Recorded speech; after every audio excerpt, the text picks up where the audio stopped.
important nitrogen ring junction heterocycles. So, this development program is it's related to in silico like design methods and applications. Okay, I think you might have attended various lectures about in silico methods and how to designs. Okay, so in my lecture, I'm going to cover mostly the concept of sustainable chemistry. You know what is sustainability? Sustainable chemistry is a scientific concept, of course, that seeks to improve the efficiency with which natural resources are used to meet the human needs for chemical products and services. In other way, we can say sustainable chemistry encompasses the design, manufacture, and use of efficient, or we can say effective or safe and more environmental begin chemical products and processes. That is called sustainable chemistry. Okay, so this is a type of process that stimulate innovation across all sectors to design and discover new chemicals production process. Also we can say like increased value while meeting the goal of protecting and enhancing human health and environment. So sustainable means not only for present, we have to think about the future also. So we need to design as a safer way. That's why I have chosen this topic for my today's lecture. So my coming to the my outline of today's talk. My outline of the lecture contains four segment. Four segment. The first segment, I'm going to deal with important aspects of heterocycle and ring junction heterocycles. That is what my first segment of lecture. And then in my second part, I plan to highlight the non-conventional method to synthesis heterocycles. Of course, non-conventional. Conventional route, many people, like how we can heat, how we can do the process. This is totally non-conventional. It's a different method, right? Then third segment, the third lecture, we will look at the importance of nanocatalyst in chemical synthesis. Of course, nowadays, nano is playing a major role in all sectors, okay, even agricultural sectors, food processing, even medicine, everywhere it is playing a major role. Of course, this nanocatalyst is playing a major role in industry, especially the pharmaceutical industry. It is used as a catalyst to prepare various chemicals. So I'm going to discuss in the third session about nanocatalyst. And the last session or last segment, we can say the role of non-conventional method and nanocatalyst to synthesize pyrimidindazole. Okay, this is a pyrimidindazole. Okay, this is a this is indazole. So pyrimidindazole molecule, how we can prepare. This is what I'm going to discuss in my lecture. So it is going to cover the sustainability. Okay, of course, from this we can get the idea how to design and how to prepare chemicals, how to prepare compounds, organic molecules or medicinally important molecules by environmental friendly method. Let's move to the uh, first part, that is heterocycle, especially ring junction heterocycles I'm going to discuss.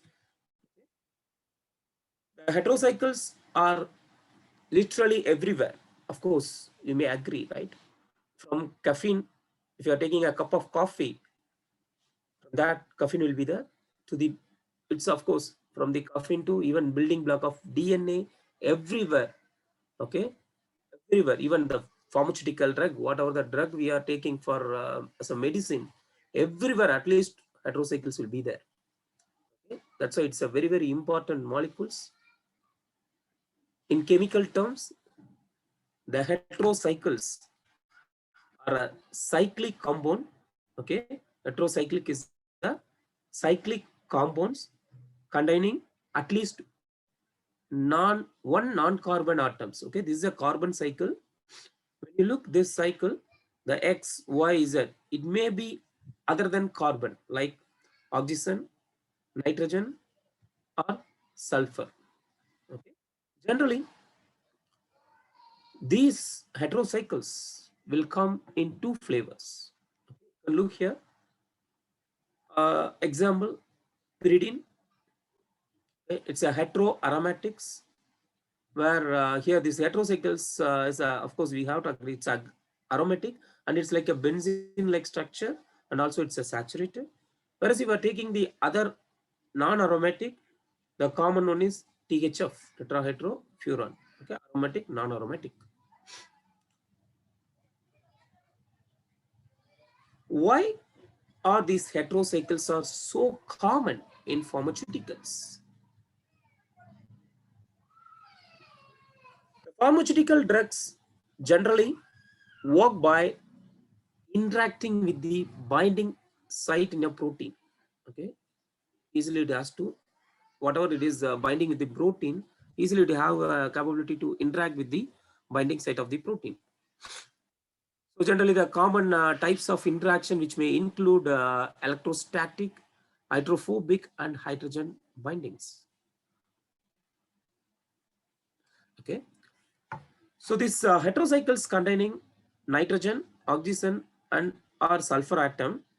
Okay, oxygen, nitrogen, or sulfur atom, whether heteroaromatic or not, offer excellent opportunity for hydrogen binding interaction with the functional groups in protein. Okay, so that's why uh, the attention is focusing towards the heterocycles. But even however, the providing binding like protein binding groups, heterocycles also affect the solubility of drugs and their metabolism profile. So that's why peoples are due to this solubility of drugs and their metabolism profile, the people's focus of research tend towards the coupling of different heteroatoms. Okay, two different heteroaromatic systems. Okay, you can look here. This is one of the example which has been provided. It's a indole, okay, indole and indazole coupled system. Indole and indazole coupled system. There are two hetero system has been coupled. You know, of course, the Nobel Prize has been given for carbon-carbon bond forming reaction, Suzuki reaction. You might have familiar about this in 2010.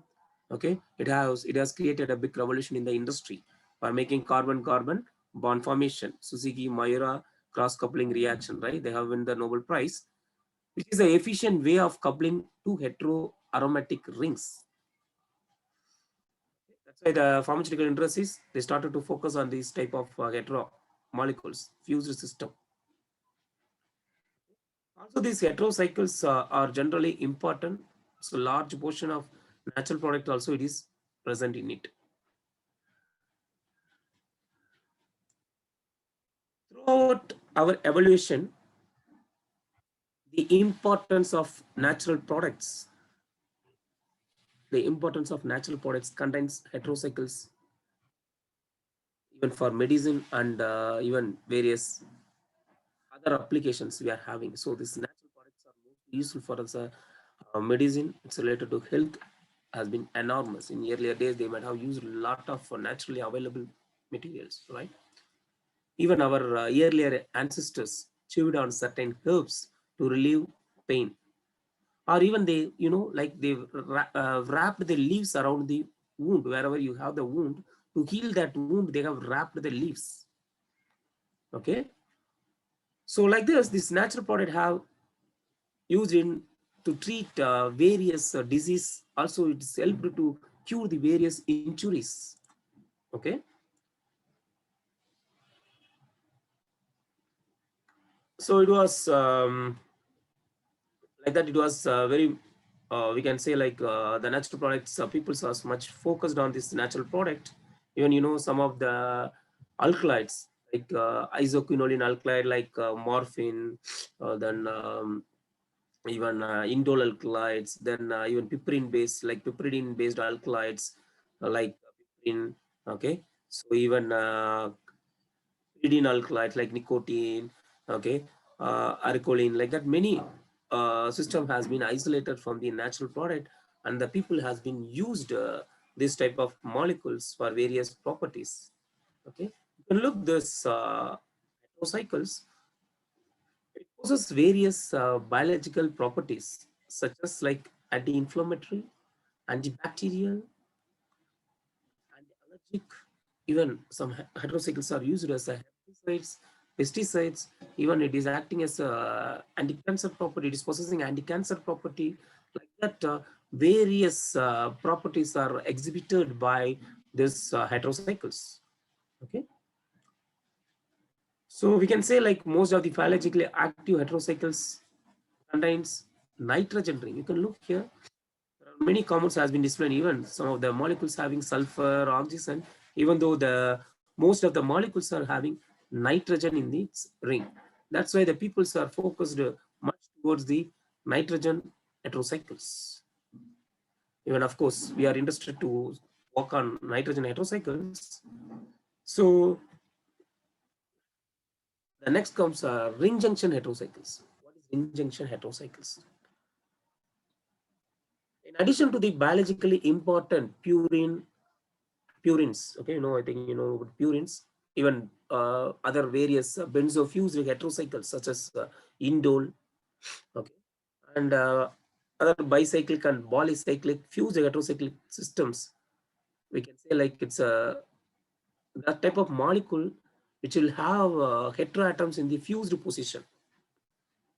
Okay, so the most important of these ring systems contains ring junction atoms. Okay, we can call it as bridged head atoms. Look this, out of this two fused system, the junction position will have a heteroatoms, nitrogen, boron, phosphorus, like that it will be there. Okay, so since I said nitrogen is playing a major role, we want to focus on the nitrogen ring junction heterocycles. So either we can call it as ring junction heterocycles, or we can call it as bridged head nitrogen heterocycles. Okay, so this is the one of the most privileged scope. Okay, scaffold in synthetic chemistry as well as medicinal chemistry.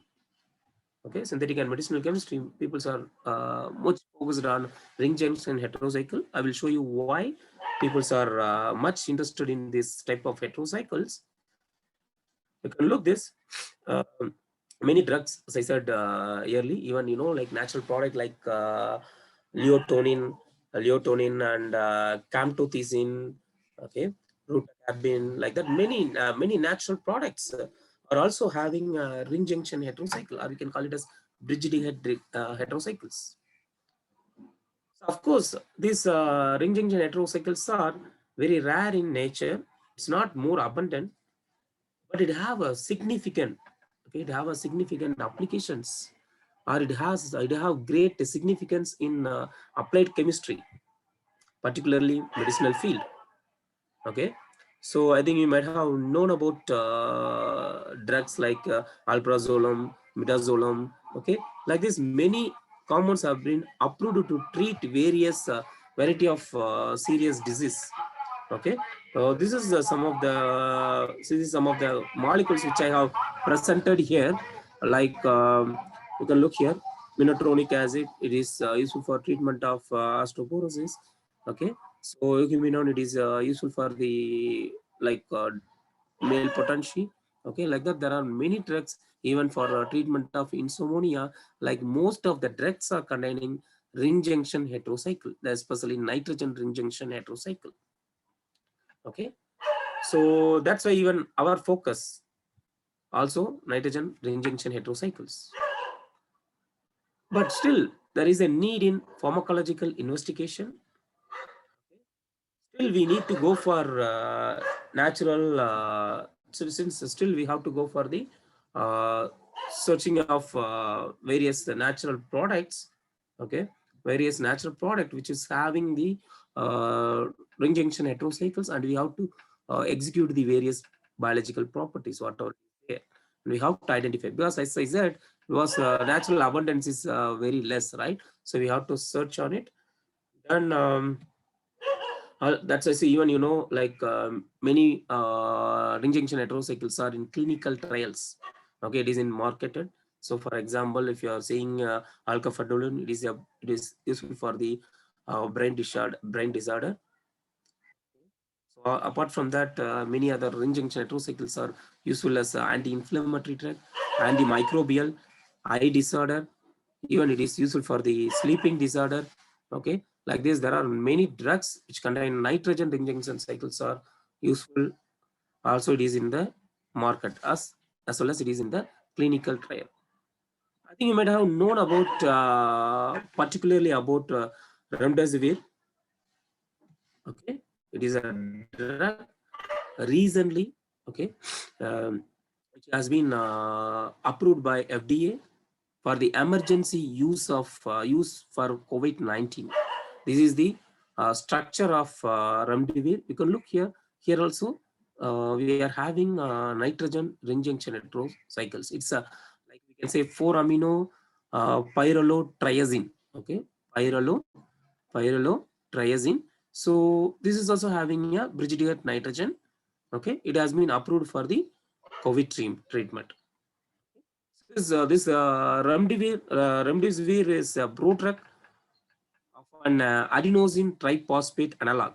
Okay, it's a prodrug of an adenosine triphosphate analog. Of course, with the potential antiviral activity against a variety of RNA virus. Variety of RNA virus.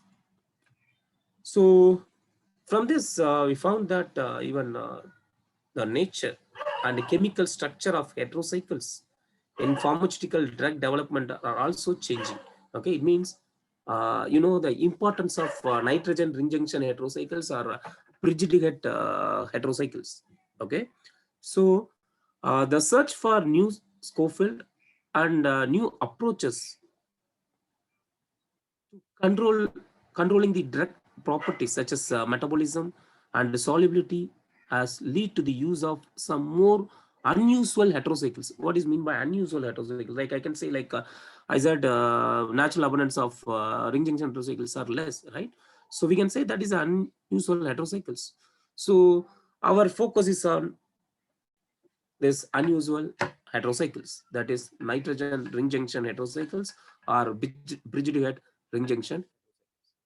I think now you might have clear about my first segment, heterocycles, and this importance of ring junction, especially ring junction nitrogen heterocycles. Since it was approved for the COVID treatment, we are interested to work on this type of ring junction heterocycles. Okay. The next second part, as I said, I am focusing on sustainable chemistry. I would like to go for non-conventional approach. Non-conventional approach. So there are many methods. Okay, if you want to prepare molecules, like in organic synthesis, you will agree that this organic synthesis is play an important role for chemistry. Not only chemistry, it's a biochemistry, even medicine, agriculture, and many other related fields. This organic synthesis is play a major role. The heart of organic synthesis, of course, you will agree that designing a synthetic route leading to the molecules of pharmaceutical and biological interest, right? So the designing is very, very important. How you are going to design something, you are doing like multiple step, and you are getting side product, or you are getting that side product is affecting or polluting the environment. Of course, it is not a good thing, right? So the designing is very, very important when you are targeting the molecule. Okay, as we said, our interest is nitrogen ring junction heterocycles. we want to design in proper manner. So the, like the simplest synthesis of a molecule is one in which the target molecule can be obtained by submitting a readily available starting material to a single reaction that convert into a desired molecule.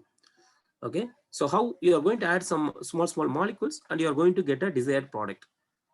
That is very important. But most of the synthesis is not straightforward. Whenever you are doing the synthesis, you are doing the starting material. When you want to convert starting material into a target product, there are numerous steps which will be involved. Okay, by addition. Okay, also the elimination of side product. Okay, or removal of functional groups. Okay, we need more steps. Also, you need to develop more carbon atom framework. Okay, when you are when you are going to the simple molecule to macromolecules, you need more carbon atom to develop. So like that's why I'm saying it is a synthesis, not as straightforward. Okay, so we need a better way, greener pathway. Okay, so diverse nature of the world of chemical synthesis, of course, it requires a various greener pathway to attain a sustainability. As I said, sustainability is very important if you want to safeguard your nature. See, when you are doing in the small scale, it is not at all a problem. Even if you are doing 10 step, getting the side product, it is not at all a problem for you. As I said, recently this remdesivir is approved for COVID. Like people will start to use that. There are a lot of productions will be there. When you are producing, if you are eliminating a lot of side product, of course, it is not safer to the environment as well as human health. So we have to think in a safer way. So to overcome this, several strategies has to be applied. Okay, whenever you are doing the reaction, either you have to avoid solvent or you have to use a green solvent. Okay, so like water, you can use it as a medium. Similarly, these things has to be combined with some non-conventional strategy, like microwave, ultrasonic, or you can do it in the light medium. That we can call it as non-conventional strategy. That is non-conventional strategies. Whereas the conventional strategies are just heating in Mandel. If you are heating in Mandel, so of course you need to apply more temperature. So other than that, there is a possibility of side product. Even similarly, oil bath, hot plate. These are the conventional route. Whereas non-conventional route, people are started to focus on UV, light, or microwave. So our interest is towards the microwave radiations, or we can say microwave method to design the desired molecule. So what is this microwave method? This is one of the appealing aspects. It will be used to achieve your product in a sustainable route. That's why in organic synthesis, most of the peoples are using microwave method. Even we are going to highlight the microwave method here. This microwave assisted organic synthesis, or we can say like it was revolutionized in synthetic organic chemistry. Since small molecules can be built in a fraction of time when you compare to the classical thermal method. If you are doing some small conversion, small molecule you are adding and you are making your target molecule, in the conventional method, if you are taking an hour, 1 or 2 hours, just within a fraction of time, just 2 minutes, 5 minutes, it will complete in the microwave method. That's why synthetic chemists, they started to use this methodology. Okay. This technique has rapidly gained acceptance as a valuable tool for accelerating drug discovery and development processes. Even industry, they started to use this micro methodology to produce their product. Okay, they produce their product. What is this microwave? Of course, like it's a microwave is a form of electromagnetic energy. Okay, so we can say like the frequency will be 300 to 3 lakhs megahertz, which is corresponding to the wavelength of 1 centimeter to 1 meter. In the past, the people's not much used microwave energy. What are the reactions is not happen in the conventional manner, okay? Or the reaction is happening in the long duration. Or if it is needed high temperature, then only the people's moved towards the microwave energy. But this practice is now slowly changing, okay? Because based on the availability of microwave reactor, even in most of the laboratories, even academic institutions, now the microwaves are available. So it is routine synthetic transformations now. It's easily to carry out in this microwave. You can look here. This is one of the microwave reactor, Cineo. Okay, so it's available in our laboratory. You can perform microwave heating. Okay, similarly, you can apply a UV light. Also, you can apply a sonication. It's a non-conventional strategy. Like all these three methods are combined instrument: microwave, UV, and sonication. Is easy accessible one, even easily good controllable. You can monitor the reaction, whatever it is happening inside. You can monitor in this camera. Okay, even you can perform as a closed chamber, or you can perform in the open chamber also. Okay, it's not only organic synthesis, even natural product extraction and many other purposes you can use this microwave reactor. Okay, so compared to the conventional method, here we need less quantity of solvent is more than sufficient to perform your experiment. The microwave is generally, it's like a dielectric heating. Dielectric heating. It's the ability of uses some of the liquids are solid. It will use this microwave dielectric heating, and it will transform into the electromagnetic radiation into the heat to drive the chemical reaction. It will convert electromagnetic radiation into heat with the help of dielectric heating. Okay, so how this temperature will be distribution? Okay, what is the difference between conventional and microwave? You can look here. The conventional method, this is the vessel. So the heat has to be transferred to this vessel. Then it has to reach to the chamber, a reaction medium. Okay, you can look this temperature distribution. Whereas in the microwave heating, it is not. It's not going to the. We can say like it is not going to the reaction chamber. Okay, it is directly going to the sample. Okay? So usually it's due to the like this microwave heating effect is assisted organic transform is mainly due to the dielectric polarization method. This microwave technology triggers heating into the reacting system by either dipolar polarization or ionic conductance. Okay, when irradiated at microwave frequency, these electromagnetic waves pass to the dipole or ions of the sample and cause the molecule to accelerate. Okay, in this process, this energy is lost in the form of heat through molecular friction and dielectric loss. When you compare with this conventional and non-conventional, in this conventional heating, the temperature will start to rise slowly. Okay, so if you want to reach 120, it will slowly reach 60, 80, 100 like that. It will reach. So during that time, you may get other side product also. Whereas in microwave reaction is not like that. Directly it will reach the temperature, high temperature. So there is a possibility of eliminating the byproduct as well as the decompositions will be avoided.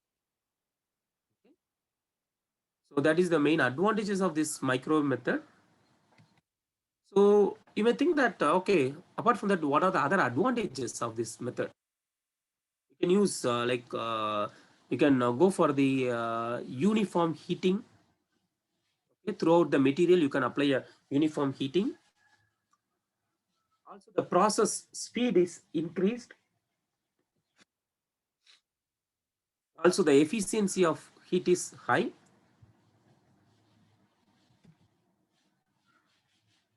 Also, you will have absolutely will have a control over the reaction parameters. You can control.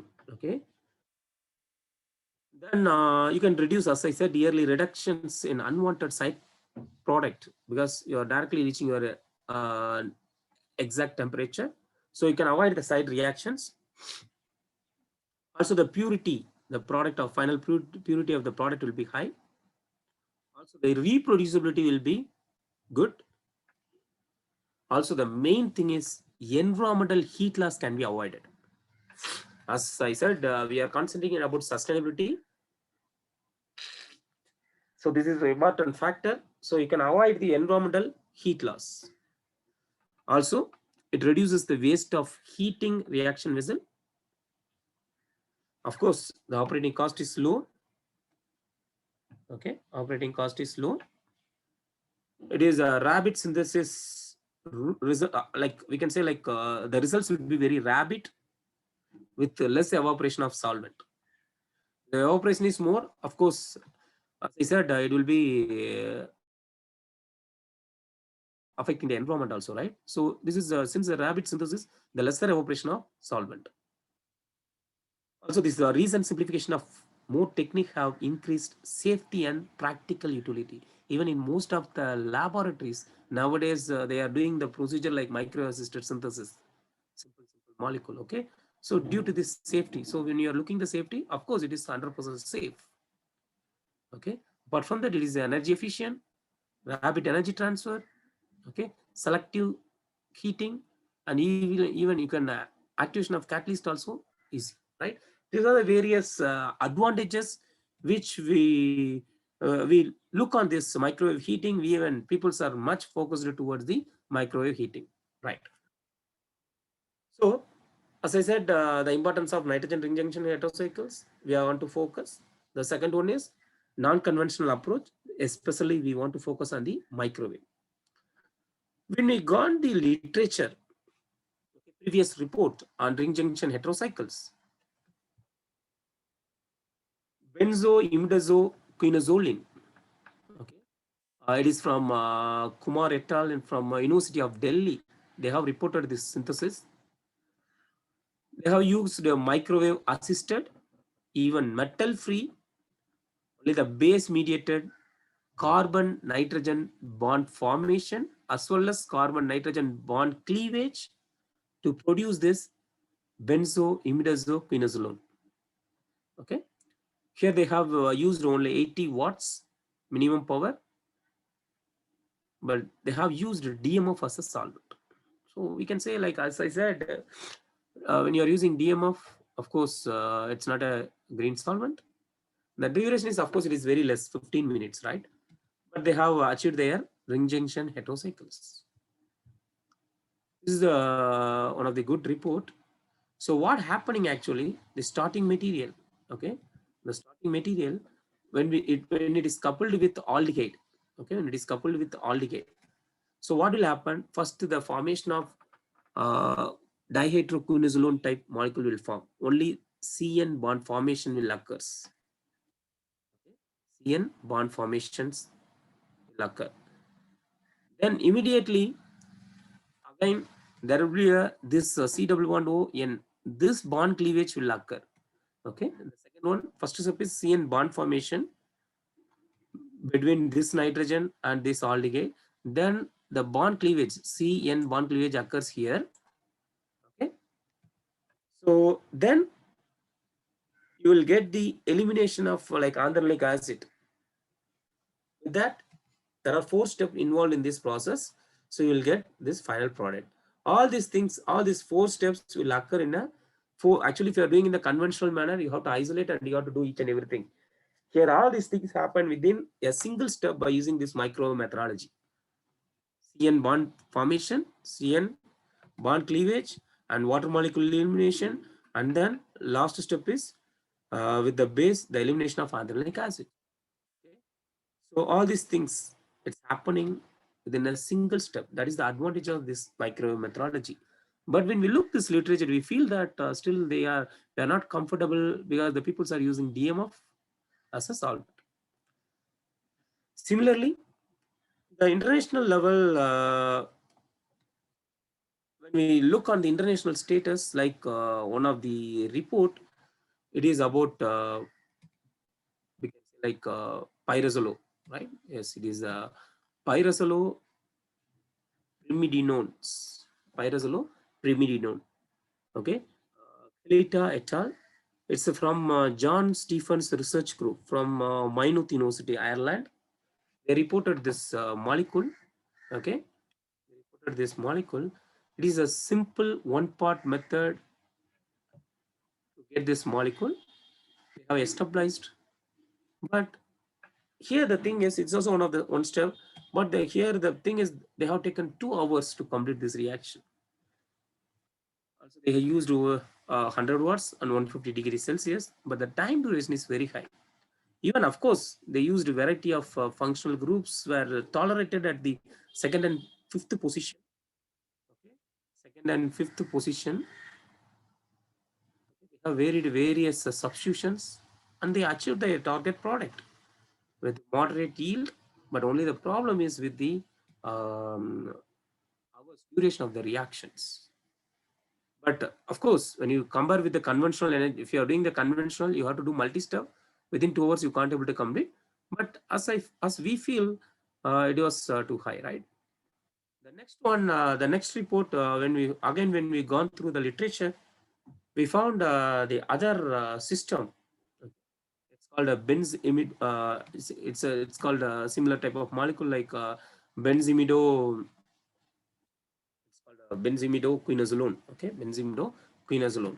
This report has been reported by Hibali Hasan Group. Okay, Hibali Hasan Group from University of Budra, Malaysia. Okay, they have developed this molecule within only a few minutes, very short reaction, like just with based on the substitutions, based on the reactant, within 5 to 15 minutes, they have achieved these molecules, ring junction heterocycles. It's really a good thing. Even their yield is very high. Almost it was 98%. Okay? So even they have studied with they have prepared this molecule in conventional manner also. In the conventional manner, it was taking almost 4 hours, whereas in microwave, within just 5 to 15 minutes, okay, they have achieved in good manner.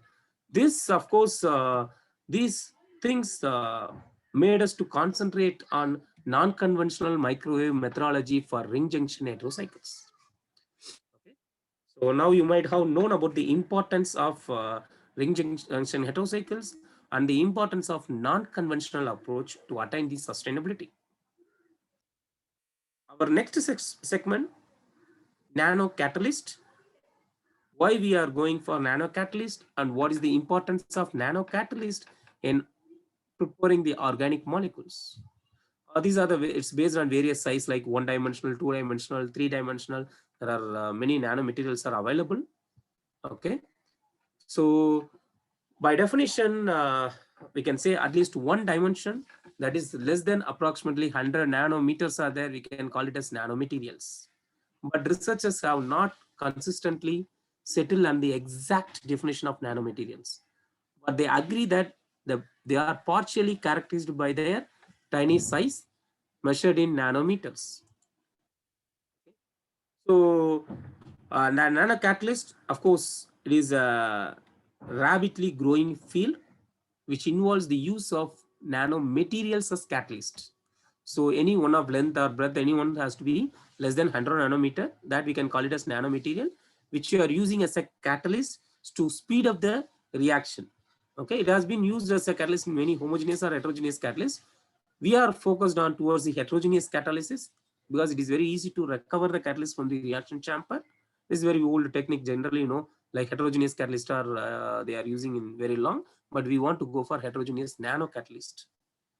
Okay, the key objective of this nano catalyst research is to produce catalyst with 100% selectivity. 100% selectivity.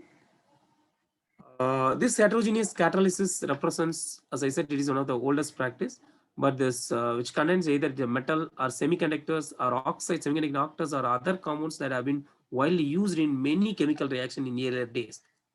That we want to utilize as a nanomaterial now.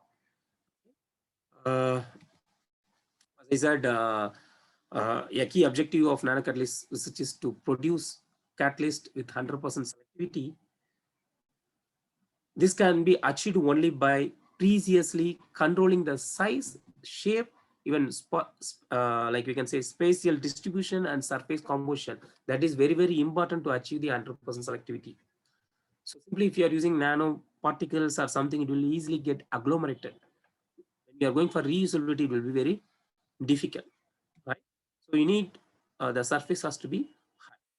So when we started to look on this literature,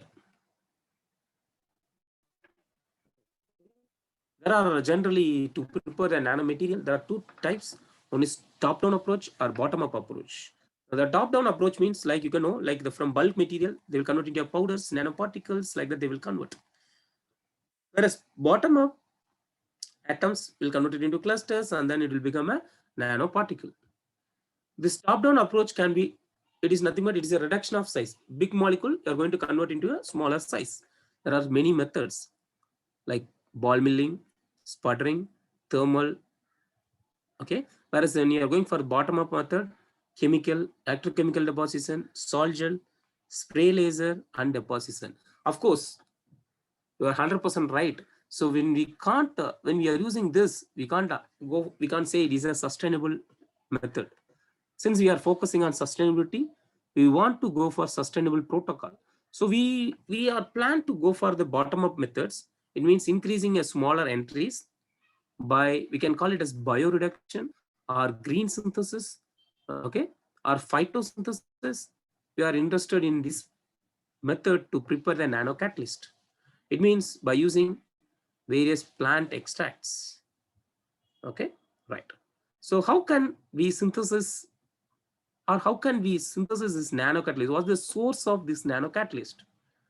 We can use the fungus or bacteria or algae, even vegetables or plants. Anything you can use it. Any waste materials or any natural source. The secondary metabolites which we can use it for preparing the material. Okay. So our interest is also the green source. Of course, we used many even agricultural waste like Cocos nucifera, coconut coir, then drumstick peel. Like that, we have used many agricultural waste also for prepare this nanomaterial. So how we can prepare this nanocatalyst? First, the selection of the natural source, the bio source is very, very important.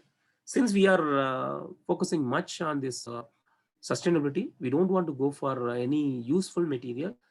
Okay, so we have utilized many cases. We have utilized the agricultural waste as Cocos nucifera, okay, coconut coir, Moringa oleifera peel, okay, then we can say Ananas sicumosa, custard apple peel.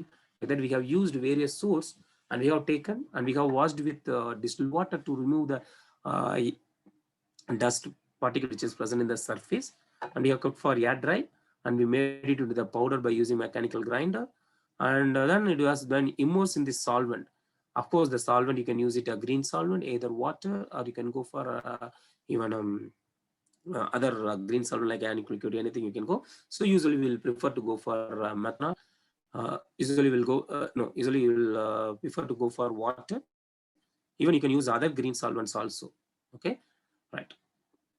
So what we have to do, we have to soak with the suitable solvent. After a certain time, the secondary metabolites will get soluble in the water.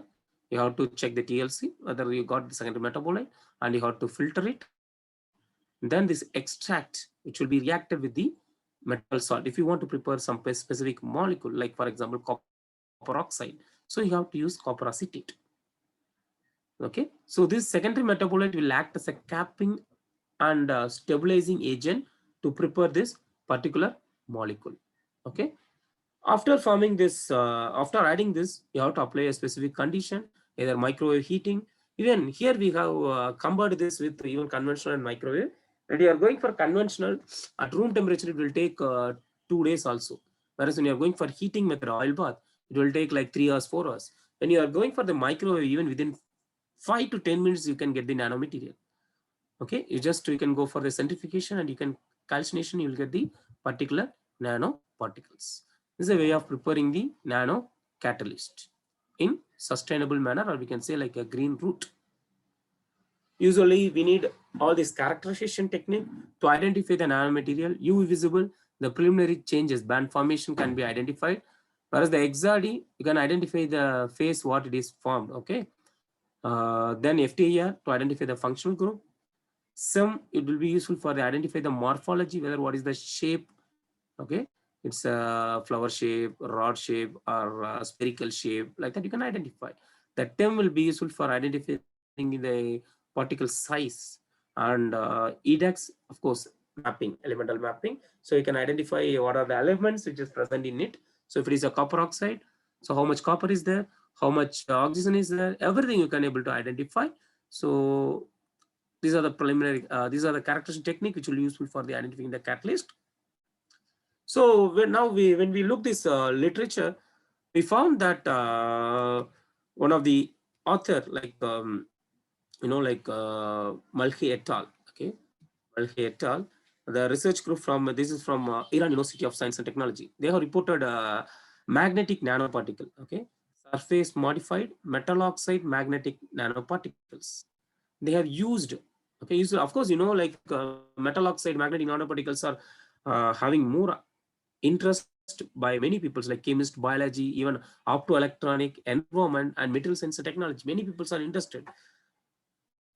But this Ali Malakshi research group, they have focused a new hybrid organic and inorganic core cell nanomagnetic catalyst. It means iron oxide, SiO2 they have prepared. With that, they have gone for the organic like diphenyl phosphine. It means stepwise process they have linked the like immobilization and functionalization of diphenyl phosphine with the silica coated iron oxide nanoparticles. They have used this as a heterogeneous metal oxide magnetic nanoparticle. What is the beauty of this magnetic nanoparticle? We can easily separatable by using the external magnet. Okay, they have used that, and within just 20 to 30 minutes, based on the substitutions, they got their product. They have used ultrasonication, one of the non-conventional methodology, to prepare this molecule.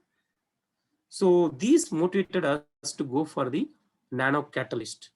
So what we thought when we are talking, because they have immobilized with some other organic molecule also, like diphenyl phosphine. The reason is, if you are taking pure iron oxide or SiO2 or zinc oxide or anything, there is a possibility of getting agglomeration. When you are going for reusability, you may get a problem, right? So we want to uh, we want to support our nanomaterial in some surface. So what we have done, let's discuss. So we have taken, like this is Caesar's quadrangular areas. This is in Tamil they will call it as parentine. Okay, we have taken this. It is easily, we can easily grow. So we have taken this and we have done the air dry and we have powdered it and sieved, and we applied go for the microwave assisted extraction. We got the extract, secondary metabolite. That extract we have used for the preparation of copper oxide nanoparticle. Okay, how we have used? We have taken just 2 mg of the particular extract, and we added with distilled water 20 ml, 2 mg in 20 ml. Okay, even for this we have done various optimization process. Okay, it's not easily, we suddenly we do not select a 2 mg in 20 ml. We have varied like 2 mg, 4 mg, 6 mg, like that we varied. Similarly, we have reacted with 1 millimolar copper acetate solution, 80 ml, and we have treated with 300 watts, 60 degrees Celsius, and 5 minutes time. Within a 5 minutes, we got our copper oxide nanoparticle, which has been centrifuged for 15 minutes around 4000 RPM. Then it has been calcinated at 300 degrees Celsius for 3 hours. We got a powder sample, which is copper oxide nanoparticle. Okay, even this copper oxide will be possible to give the product organic molecule. It will act as a catalyst, but the problem is easily it will get agglomerated. The reusability process problem will be there. So what we have done, like graphitic carbon nitride, I think you might have heard about it. It is like a graphene structure. Okay, so you can look here, it's like a 2D formations. Okay, it is a 2D structure, like carbon and nitrogens will be there. Okay, it is a non-toxic. That is very, very important when we are going for sustainability. Also, it is a low cost, and it is a metal-free material. Also, high thermal and chemical stability in acidic and alkaline environment. Also, it is a unique properties semiconductor, visible light responsive photocatalyst. Even you can do it in the light medium also. Low density, it's a large surface area. Also, it has continuous porosity. This made us to select this graphitic carbon nitrate as a supporting material for us, our research. So what we have done, we prepared copper oxide nanoparticle and we have prepared C3N4, that is graphitic carbon nitride from melamine. If you are taking melamine and if you are heating at 550 degrees Celsius, you will get graphitic carbon nitride. So we have taken this graphitic carbon nitride, we added with this copper oxide, and we gone for calcination. You can look this, we got like this type of structure, 2D, and the surface has been loaded with copper oxide. Why we have loaded this copper oxide in the surface means, if you are doing only with copper oxide, as I said, it will get agglomerate. Apart from that, here in the surface, you can load more number of copper oxide. And you are loading more amount of copper oxide, your reactions, the catalytic efficiency will be high because your reactant will have the interaction with the surface of this catalyst and the product easily will form, your efficiency will be more. Okay. Also, the nanoparticle will not easily will get agglomerate. So we prepare this molecule, and even we have varied the various compositions. Like you can look, this is a pure copper oxide, and this is only graphitic carbon nitride, and we loaded 5% and 10% of C3N4. Like that, when we vary up to 50%, we have varied this copper oxide C3N4 combination. Even it has been confirmed by FTIR. Even you can look here easily. You can see like this is the 2D formation sheet type. The sheet type you will have the this sheet is C3N4. The above surface you have the copper oxide nanoparticle. Easily you can identify, which has been further supported by EDAX. You can look here, copper 51, oxygen. Only the copper content is more. It means in the surface more amount of copper is there, so the property will be more, right? Then carbon and nitrogen, because C3N4, right? So this is confirmed. Even further to support, we have done XPS analysis to find the binding energy and what is the oxidation state, copper, oxygen, everything we have further, it was supported. Now, I have highlighted the importance of heterocycle, nitrogen ring junction heterocycle, why non-conventional strategy, and what's the reason for going the like nanocatalyst to speed up the reaction.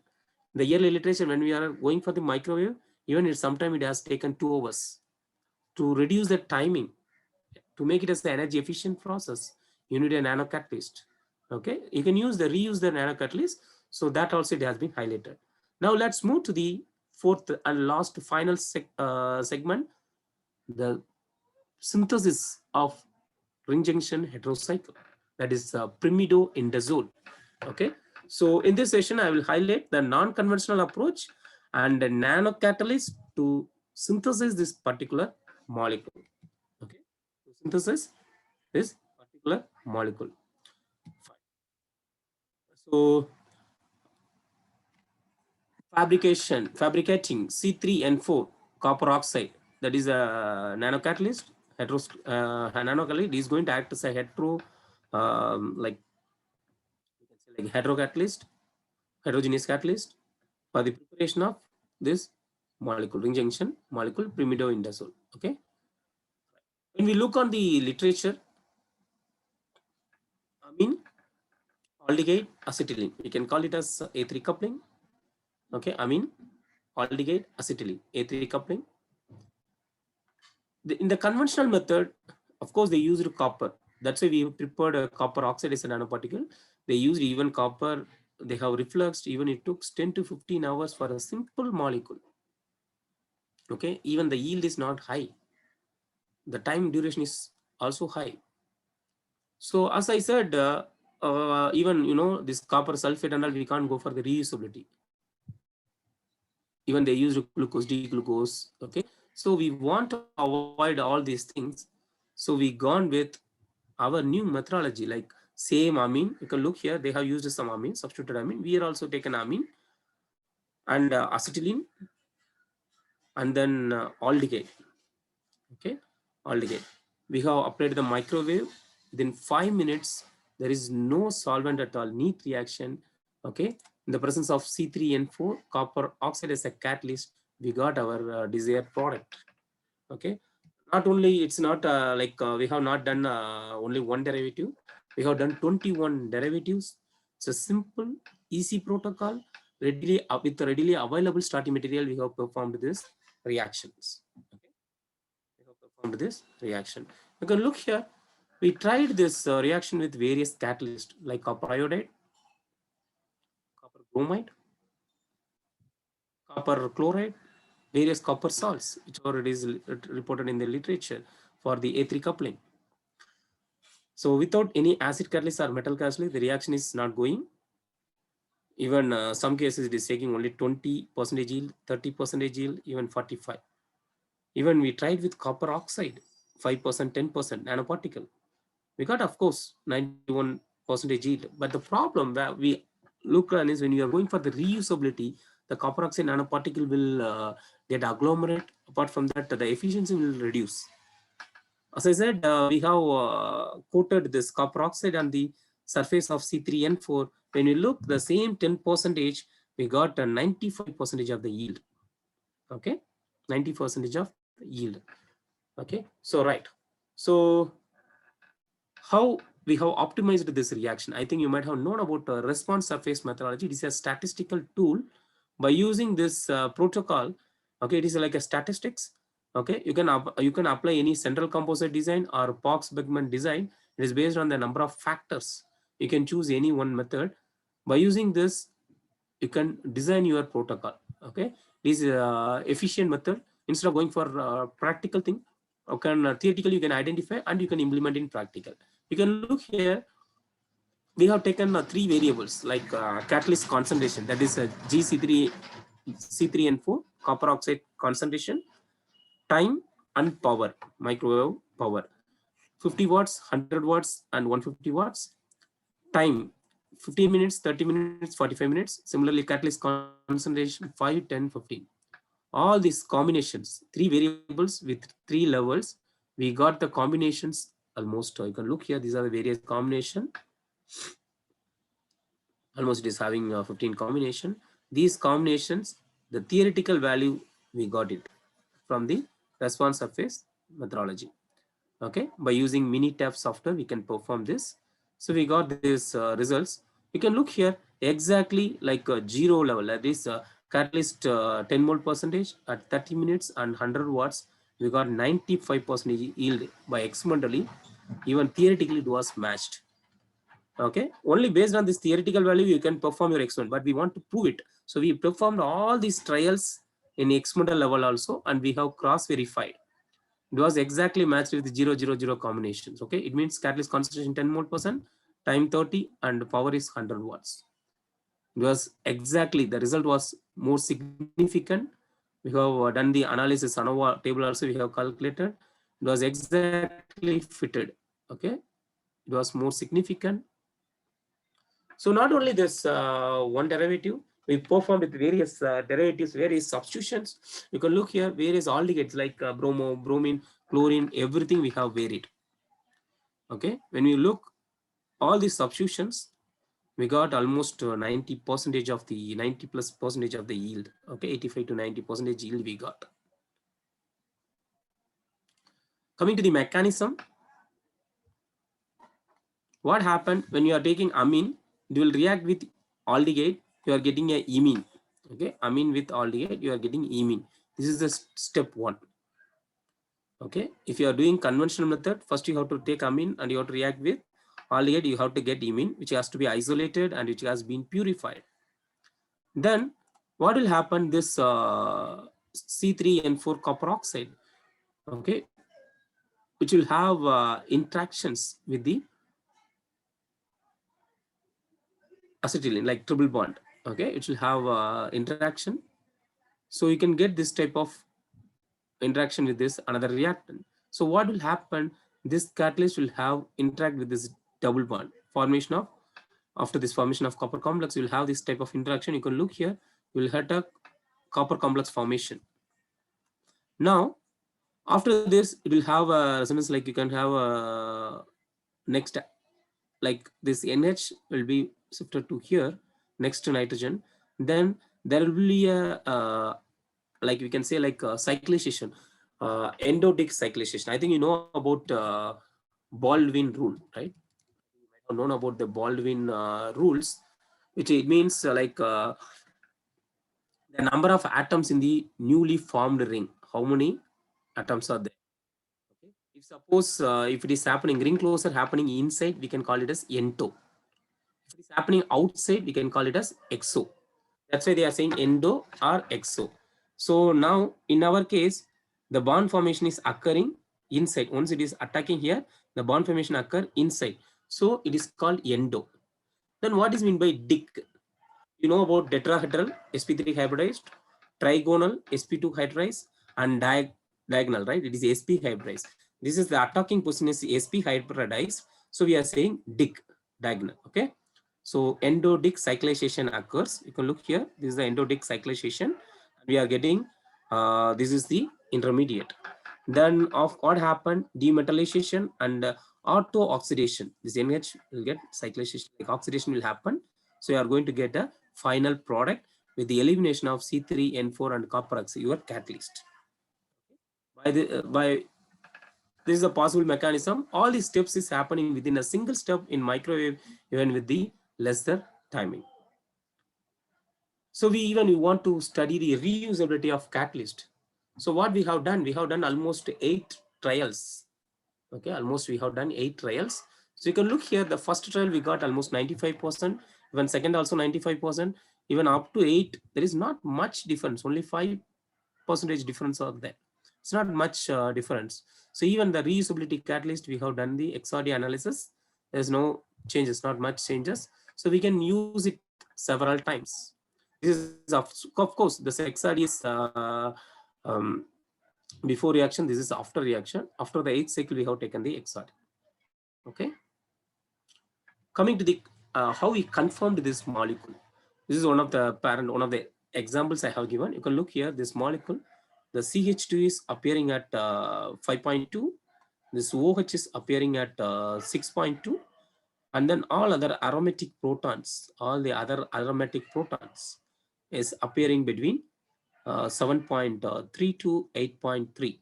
Okay, so you can count 1, 2, 3, 4, 5, 6, 7, 8, 9, 10. So 4, 5, 6, 7, 8, 9, 10. 10 protons are there. So further it was confirmed by C13. You can look here, CH2 carbon appear here, and all other aromatic carbons are presented in the 104 to 151.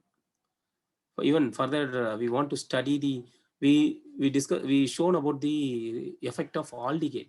Still, we want to find the effect of acetylene. Okay, so we in the previous case we have used OH substituted compound. Here we used phenyl substituted compound.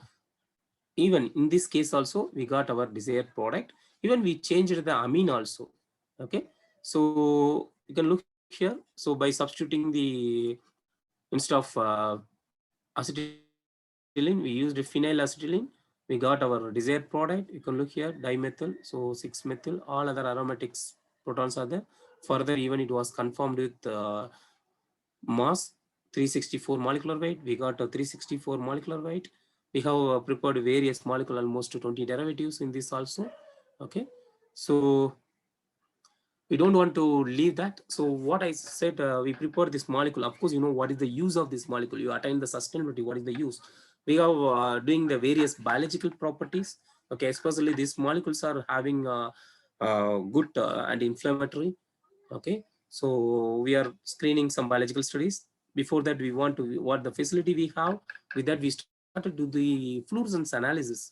Okay, so you can look here. This is a solvochromatism effect. We tried with various solvents. Then the selective solvent, high absorbance solvents we have taken, and we have gone for the fluorescence intensity. Of course, our molecule is showing fluorescence. Then what we have done, we have calculated the quantum yield. So tryptophan, it is a good fluorescent molecule, which is having quantum yields of 0.130.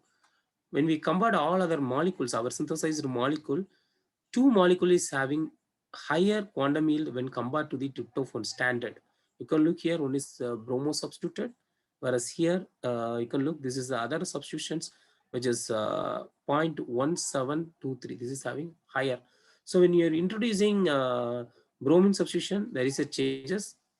Similarly, when you are modifying this position with more aliphatic, so here also the quantum yield is high. So still we are working on it by substituting various substitution in this benzene ring, even this like in this benzene ring. So we are trying, and we are trying to make the highly fluorescent molecule. Okay. So coming to the conclusion, of course, we have developed a non-conventional synthetic pathway to synthesis this ring junction heterocycle. This has been achieved like via 6-endo Dick cyclization. Okay. So it is also, we have almost metal catalyzed reactions, but we have almost derived, prepared more than 21 examples. Okay. So even you can see this color of the compound 1.4b. 1.4b, this is the fluorescent color. Okay. So we got higher quantum yield when compared to the standard. This work has been recently published in Journal of Nanostructure in Chemistry with the impact of 4.7. That's all. So these are some of the references. Thank you. So I would like to thank Babadla College of Pharmacy for giving this opportunity, and Vellore Institute of Technology Management for making us to stand in this position. Also, I would like to thank DST sir for providing fund for carrying out our research. Also, I would like to thank Dr. Palni Raja and Ms. Devi Priya for performing this work.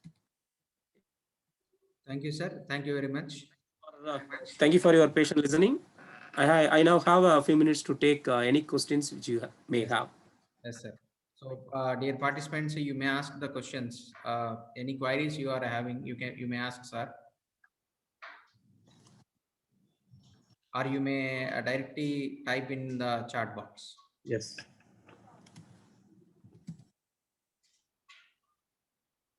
When I will, I think I can provide my mail IDs also.